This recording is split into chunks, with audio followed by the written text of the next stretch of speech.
পাখি প্যারালাইসিস হয়ে যেতে পারে, পাখি পাতলা পায়খানা হয়ে যেতে পারে, আমাশা হয়ে যেতে পারে, এমনকি তার হিট স্ট্রোকে পাখি মারা যেতে পারে, কিডনি লিভারকে ড্যামেজ করে দেয়।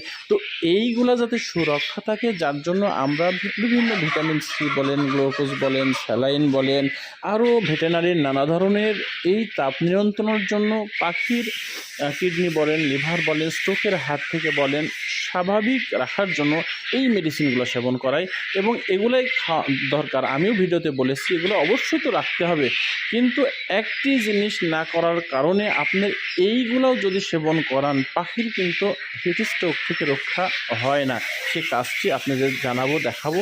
সেইটা হচ্ছে, দেখেন একটা জিনিস খেয়াল করেন, আপনারা লক্ষ্য করবেন, একেবারে খুব ভালো করে লক্ষ্য করবেন।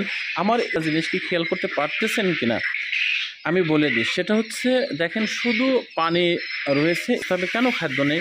পাখিকে যদি খাদ্য সেবন করতে না দেওয়া যায়, পাখি কিন্তু দুর্বল হয়ে যায়, পাখি একেবারে নিস্তেজ হয়ে যায়, আস্তে আস্তে পাখি নষ্ট হয়। কিন্তু আমি এই যে কোনো খাবার নেই, শুধু পানি, এখানে খেয়াল করবেন একটা খাবার নেই, খাবার বাহিরে।